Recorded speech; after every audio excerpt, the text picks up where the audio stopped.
तो धर्मनिरपेक्ष का मतलब है कि इस देश की मेजॉरिटी अपनी आस्थाओं को छोड़ दे, अपनी पहचान को छोड़ दे, तब तक तो वो सेकुलर है।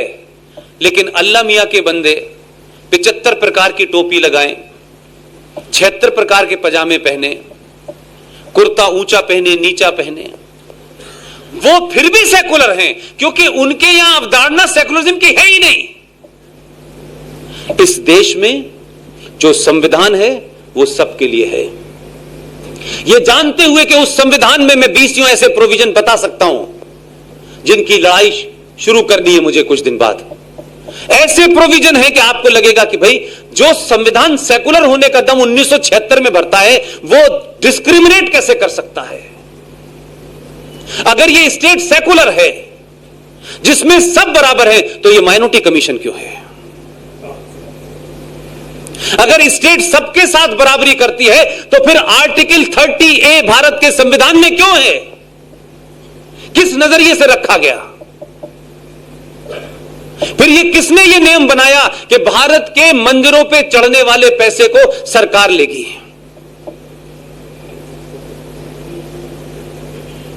और मजारों पे चढ़ने वाले पैसे को नहीं लेगी?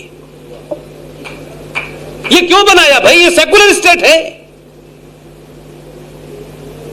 लिहाजा आर्टिकल 30A के अंदर क्यों लिखा गया कि मुसलमानों को, सिखों को, जैनों को, बौद्ध को, सबको अपने धर्म और मजहब की शिक्षा देने का अधिकार है, लेकिन हिंदू को नहीं है। आपके बच्चे सनातन नहीं पढ़ेंगे और आप उनसे कहें कि वो धर्म के बारे में जाने तो कैसे जानेंगे? और आपने तो एक फ्रॉड नहीं किया है, कई फ्रॉड किए हैं। आपने शब्दों के साथ खिलवाड़ की है और इन लोगों को, जो सनातन के मानने वाले लोग हैं, वो ये मानते ही नहीं थे कुछ भी हो रहा है ठीक है, कोई फर्क नहीं पड़ता। आपने इन सब का जहन खराब कर दिया है। पहले आपने कहा सारे धर्म बराबर हैं। कोई भी पढ़ा लिखा जिसने जितनी भी रिसर्च की हो, कोई मुझे शब्द बता दे कि धर्म और मजहब में फर्क क्या है।